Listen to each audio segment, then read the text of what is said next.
수십 년 동안 이스라엘의 첨단 기술 산업은 국가 경제를 이끌어왔어요. 이 산업은 이스라엘 GDP의 약 20%를 차지합니다. 수출의 약 60%를 차지해요. 그리고 작년 한 해만 해도 이 산업이 이스라엘 경제 성장의 절반가량을 차지했어요. 하지만 이런 겉으로 보이는 수치 아래에는 균열이 생기기 시작했어요. 업계 리더들은 이 나라의 최대 경쟁력인 인재들이 점점 사라지고 있다고 해요. 하이테크 부문은 이스라엘 경제의 기관차입니다. 가까운 미래에는 이스라엘 경제는 이 현상이 있긴 하지만 그렇게 심각하지 않기 때문에 살아남을 것입니다.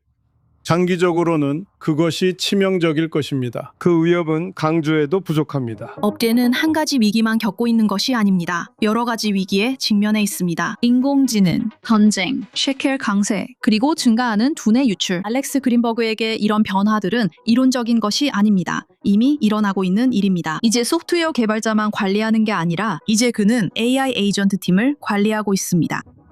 저는 제 직원들이 하던 일을 대신하는 에이전트를 활용한 완전히 자동화된 시스템을 만들었습니다. 그들은 직원들의 일을 빼앗은 것이 아닙니다.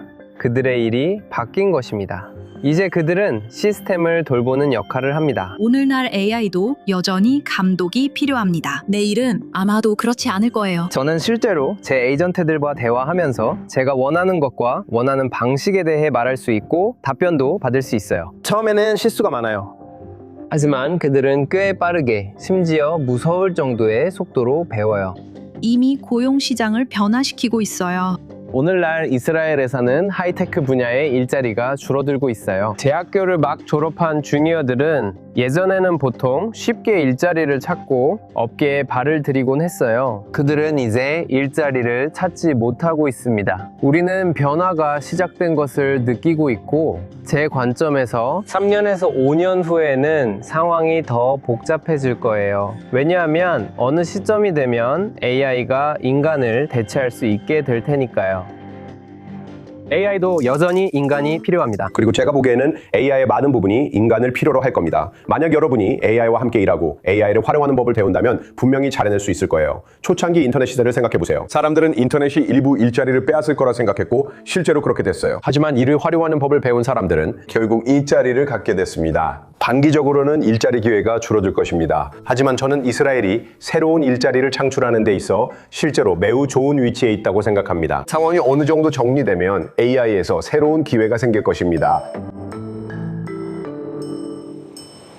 인공지능은 퍼즐의 한 부분일 뿐입니다. 전쟁은 엄청난 불안감을 초래했습니다. 예비군 복무 기간도 몇 달씩 늘어났어요. 그로 인해 투자자들은 더 신중해졌습니다. 그리고 강한 셰켈화는 이스라엘 직원들이 해외 경쟁자들보다 훨씬 더 비싸다는 뜻이에요. 그리고 그것이 엄청나게 높은 생활비와 결합되어 우리는 두뇌 유출 현상을 목격하고 있다는 뜻입니다.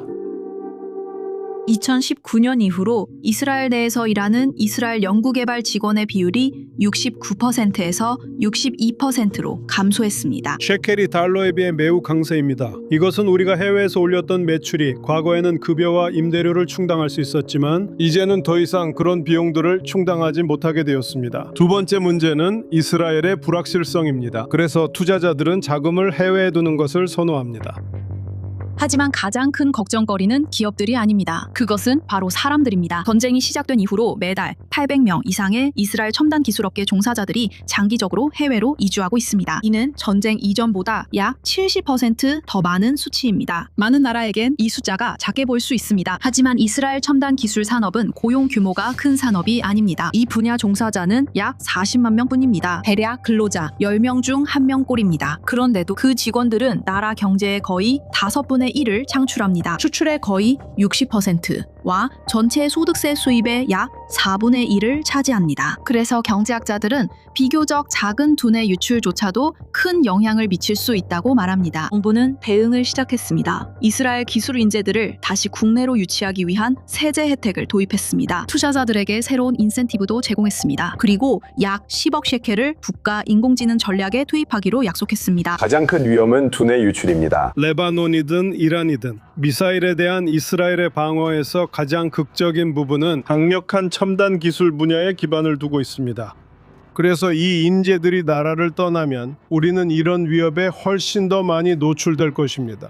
이스라엘은 세제를 통해 더 매력적인 곳이 되어야 합니다. 또 다른 인센티브로 사람들을 머물게 해야 합니다. 하지만 가장 큰 관건은 이스라엘 기업들이 이곳에서 계속 성공을 이어갈 수 있을지, 이스라엘 내부에서 말이죠. 그리고 만약 그렇지 않다면 이스라엘이 그걸 감당할 수 있을까요? 저는 단기적으로는 하락세를 볼 것이라고 생각하지만 결국에는 상황이 반등할 것이라고 생각합니다. 우리는 많은 낙관론을 가지고 있다고 생각합니다. 모든 교훈은 전쟁, 인공지능, 군사기술에서 얻었습니다. 이제 이러한 것들이 민간 부문에서 새로운 스타트업, 새로운 인공지능 기업, 그리고 새로운 고용 기회로 나타나는 것을 보게 될 것입니다.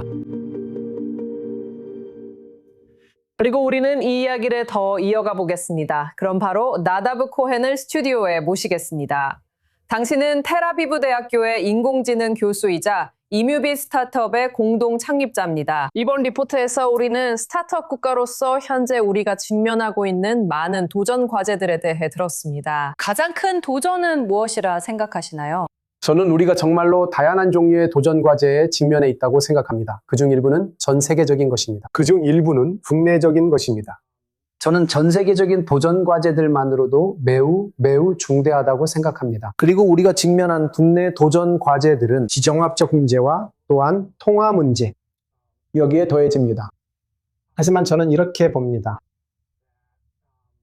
이스라엘 기술 생태계에 있는 자산들을 활용해서 현재 우리가 선도하지 못하는 분야에서도 리더가 될 수 있다고 생각합니다.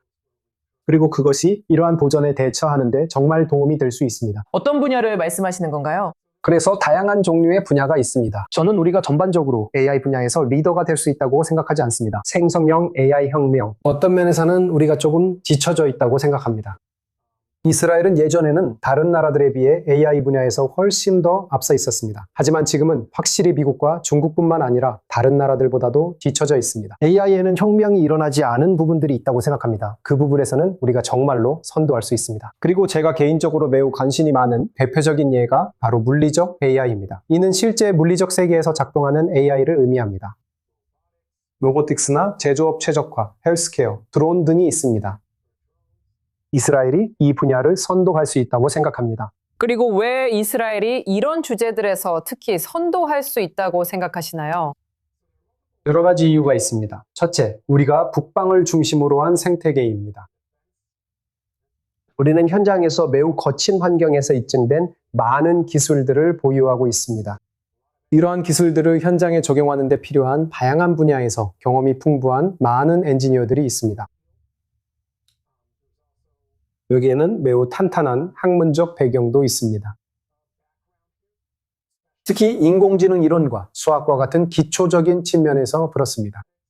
이런 것들은 인공지능은 실제 세계에 적용할 때 정말 중요합니다. 견고함과 안전성이 매우 중요한 곳에서 말이죠. 챗봇의 경우 실수를 하면 보기 좋지 않습니다.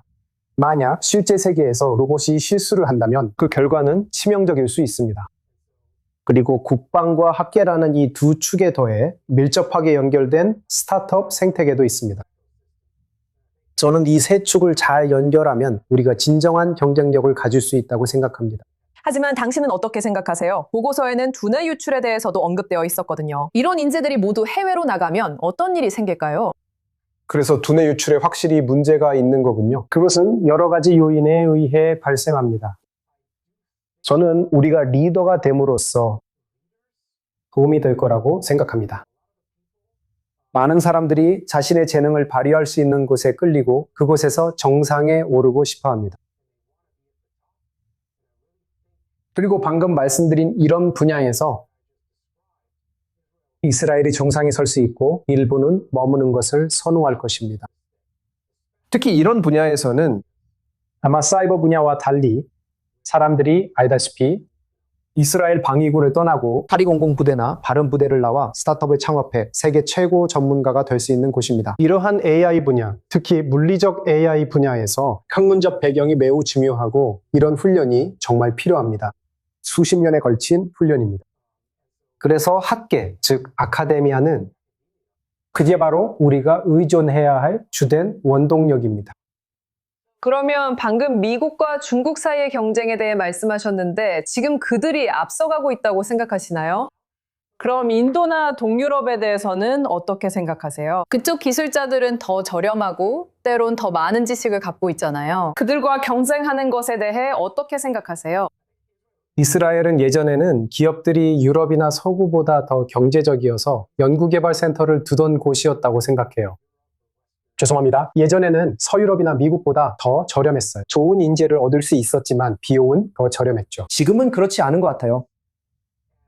그리고 우리가 범용 엔지니어링과 경쟁하려고 한다면, 우리가 동유럽이나 인도 같은 곳과 경쟁하려고 한다면 우리는 그렇게 잘할 수 없을 것 같습니다.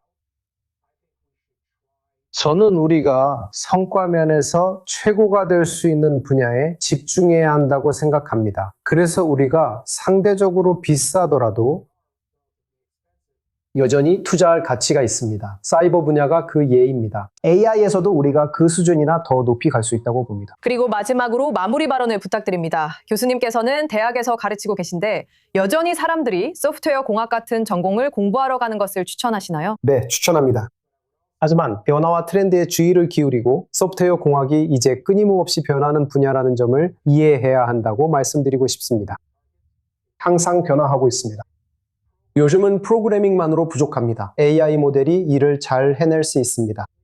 여러분은 정말로 우위를 가질 수 있고 전문가가 될 수 있는 특정 분야에 집중해야 합니다. 예를 들어 물리적 AI가 있습니다. 그 밖에도 다른 예가 있습니다. 네, 저는 추천드리고 싶습니다. 하지만 지금 무슨 일이 일어나고 있는지 항상 주의 깊게 살펴야 하고 스스로 빛날 수 있는 곳을 잘 찾아가야 합니다. 나다브 코헨 텔아비브 대학교 인공지능 교수이자 이뮤비드 공동 창립자님 함께해 주셔서 감사합니다.